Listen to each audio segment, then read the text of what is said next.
The room in Madrid fell into a quiet but unmistakably charged atmosphere as Spanish Prime Minister Pedro Sánchez and Palestinian Authority President Mahmoud Abbas stepped out together to deliver their statements. The cameras clicked in a steady rhythm, capturing every expression, every gesture, two leaders meeting at yet another critical moment in a conflict that has defined decades of international diplomacy. It was a short walk to the podiums, but the symbolism of the moment stretched far beyond those few steps.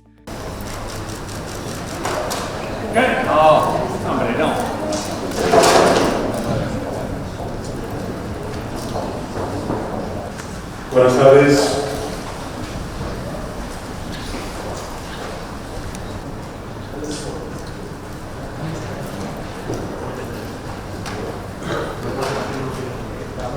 Querido presidente, ¿funciona la traducción ahora? Sí.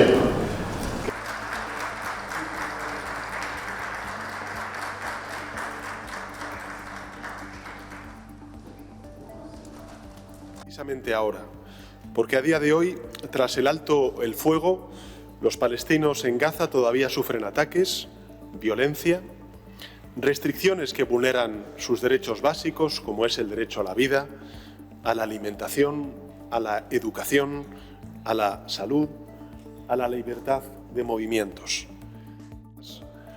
Los responsables de este genocidio deberán rendir cuentas y deberán hacerlo tarde o temprano, para que las víctimas encuentren justicia, reparación y un cierto descanso. Alzando la voz para que no caiga en el olvido la dramática situación en la que se encuentra el pueblo palestino. Sí, hubo un acuerdo de alto el fuego, pero este acuerdo de alto el fuego debe ser real, no puede ser de cartón piedra. Por ello, no descansaremos hasta que cesen los ataques contra la población y no haya, por tanto, ninguna víctima más.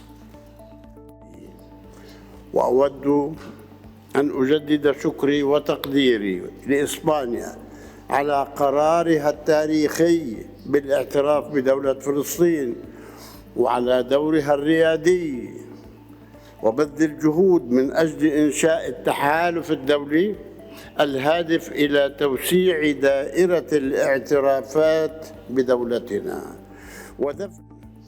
ومن ناحية أخرى لا بد من وقف الانتهاكات الخطيرة في الضفة الغربية وفي القدس الشرقية بما فيها وقف التوسع.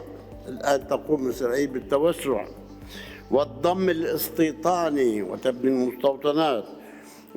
Spain, one of the European countries to take a formally assertive position in recent months, was hosting a figure whose people remain at the centre of one of the world's longest and most painful crises. Sánchez stood upright, hands clasped, watching Abbas as he approached. Abbas, slower but deliberate, met Sánchez at the centre of the frame before both turned to face their audience. Before either delivered a word, the scene said enough. Europe's leadership, or at least part of it, was preparing to speak forcefully about the ongoing humanitarian struggle facing Palestinians, particularly in Gaza. The optics were carefully choreographed, not for political theatrics, but to send a message that Spain intended to remain very much involved and vocal. When the Spanish Prime Minister finally took the microphone, his tone was firm, measured, but unmistakably emotional. He began by referencing the developments that the world had been tracking closely, the ceasefire. It was meant to be a breakthrough, at least on paper, a pause in the violence that had devastated Gazan families for months. But Sánchez wasted no time clarifying that a ceasefire alone did not equal relief, nor should it create the illusion of meaningful change. As he put it, today, after the ceasefire, Palestinians in Gaza continue to suffer attacks, violence, and restrictions that violate their fundamental rights, such as the right to life, food, education, health, and freedom of movement. The words rang sharply in the room because they reflected a sentiment increasingly present across European public opinion. Even with a ceasefire in place, residents of Gaza remain trapped in precarious conditions, shortages of clean water, destroyed hospitals, and constant uncertainty about what tomorrow might bring. Sánchez's remarks made clear that Spain saw this not as an unfortunate side effect of conflict, but as a direct violation of human dignity. He spoke with intention, choosing language that did not soften the reality on the ground.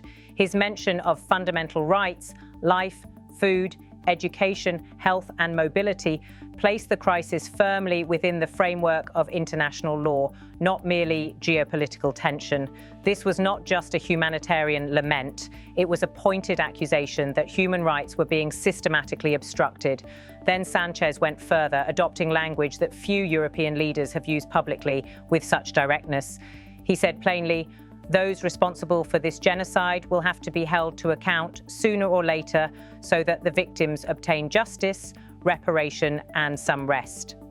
It was a powerful sentence, one that would certainly travel far beyond the walls of the Madrid venue. Describing the situation as a genocide was not a rhetorical flourish. It was a statement that Spain understood the gravity of the suffering and believed that accountability, international or otherwise, must come. His tone did not fluctuate. It remained resolute, as if this was not merely an opinion, but an expectation. The implication was equally clear. Europe, or at least Spain, was repositioning itself in the global conversation on Israel, Palestine, and the scope of responsibility. Sanchez leaned slightly toward the microphone before continuing with a message that he emphasized repeatedly. This moment, and the people living through it, must not be forgotten. He warned against complacency, against assuming that the world could simply move on after headlines faded. As he said, "We must raise our voices so that the dramatic situation in which the Palestinian people find themselves is not forgotten. Yes, a ceasefire agreement has been reached, but this agreement must be real. It cannot be a sham. That is why we will not rest until the attacks against the population have ceased, and there are therefore no more victims." His argument was not only about the violence, but also about global memory. Too often, conflicts slip out of the world's consciousness once they become complex or politically uncomfortable. Sanchez urged that this moment was not one of passive observation. It required constant public pressure, diplomatic mobilization, and a commitment to ensuring the ceasefire did not devolve into a superficial gesture. If the agreement lacked credibility, if attacks persisted, if humanitarian conditions remained unbearable, then Europe had a moral and political duty to continue demanding better. When Sanchez finished speaking, he turned toward Abbas, offering a small nod as the Palestinian leader approached the podium. Abbas began his remarks with gratitude. His voice carried the weight of someone representing a nation that has long depended on international recognition, support, and advocacy. He said, "I would like to reiterate our thanks to Spain for its historic decision to recognize the state of Palestine and for its leading role in creating an international coalition aimed at achieving broader recognition of our country." Recognition has always been more than symbolic for Palestinians. For Abbas, Spain's stance represented a turning point, or at least the possibility of one. In recent years, several European states have signaled a willingness to reconsider their official positions, but Spain's leadership under Sanchez has gone further, not only in rhetoric, but in policy. For Abbas, this was evidence of a changing global landscape, one that may finally be shifting toward broader understanding of Palestinian political aspirations. As Abbas continued, his tone became more serious, more urgent. He addressed not only Gaza, but also the West Bank and East Jerusalem, areas that, despite receiving less international attention in recent months, have suffered from ongoing tensions, expansionist policies, and increasing violence. He stated, "On the other hand, the serious violations committed in the West Bank and East Jerusalem must cease, including expansion, which Israel is currently doing, as well as annexation and the creation of settlements." The message was clear. Even as the world focuses heavily on Gaza, the West Bank is undergoing its own transformation, one that Palestinians fear may permanently alter the possibility of a viable two-state solution.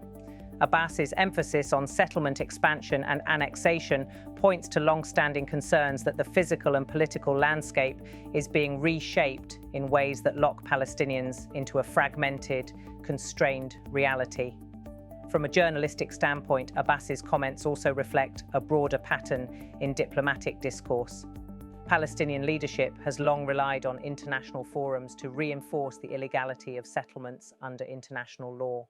In addressing Spain directly, Abbas was urging European nations to expand their pressure, not only in humanitarian terms, but in political terms as well. Throughout the meeting, the contrast between the two leaders was striking but complementary. Sánchez spoke as a European head of government committed to principles of human rights and multilateral engagement.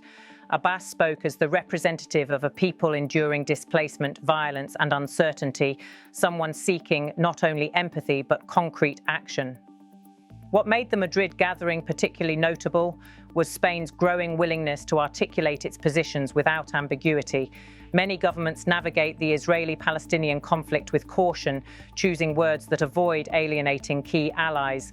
Sánchez, however, chose clarity. He framed the crisis as a moral test for the international community, suggesting that silence or neutrality was no longer acceptable. This approach marks a broader shift in Spain's foreign policy posture under Sánchez's leadership. In recent months, the Prime Minister has repeatedly advocated on behalf of Palestinian rights in both domestic forums and international venues. His administration's decision to formally recognise Palestine was met with both praise and criticism across Europe, but it undeniably established Spain as one of the most vocal EU members on the issue. Today's meeting with Abbas reinforced that positioning. It also exposed the evolving divide within Europe itself. While some EU members continue to align closely with US policy and remain cautious in their public language, others are becoming increasingly outspoken about the humanitarian toll of the conflict. For Sánchez, Spain's role is not merely to observe, but to catalyse, to push for international accountability mechanisms and genuine progress toward peace. At the same time, Abbas's visit carried significant diplomatic weight. He chose Madrid not only as a location for bilateral talks, but as a platform to reinforce the legitimacy of Palestinian statehood. His words reflected both gratitude and expectation. Spain has recognized Palestine. Now it must help rally others to do the same.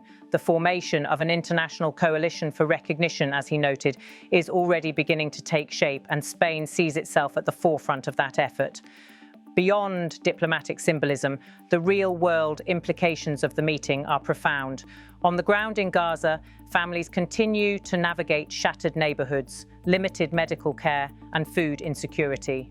In the West Bank, tensions escalate with each new settlement announcement.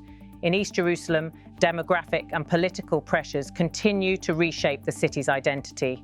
Sánchez's repeated insistence that the world must raise its voice speaks to a broader challenge: maintaining global attention. Conflicts often lose visibility when they become layered, prolonged, or politically inconvenient. But for Palestinians, losing visibility can mean losing protection, losing leverage, and losing the ability to demand justice. That is why Spain is framing its advocacy not simply as political alignment, but as a humanitarian obligation. Sánchez portrayed the Palestinian experience not through abstract geopolitical terms, but through the lens of rights: the right to life, education, food, movement. By doing so, he reframed the conversation around universal values, not regional alliances, and Abbas's response underscored the importance of such support. For him, Spain's recognition and vocal leadership represent rare diplomatic victories in an otherwise bleak political landscape. His acknowledgement of Spain's role was more than courtesy. It reflected a strategic reliance on European voices to balance the geopolitical imbalance that Palestinians often face. As both leaders concluded their remarks and stepped away from the podiums, their brief embrace symbolized a partnership grounded in shared commitment, not equal power. This was not a meeting of two geopolitical equals, but it was a meeting of two actors seeking to shape global awareness in different ways.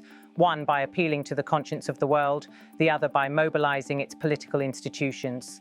The Madrid appearance may not change conditions overnight. Ceasefires remain fragile, and political negotiations are often slow and fraught with mistrust. But what it does change is the tone of international engagement. Spain's public insistence on accountability, real ceasefire implementation, and recognition of Palestinian rights introduces renewed energy into a global conversation that has too often stagnated. For Sánchez, raising his voice is a responsibility.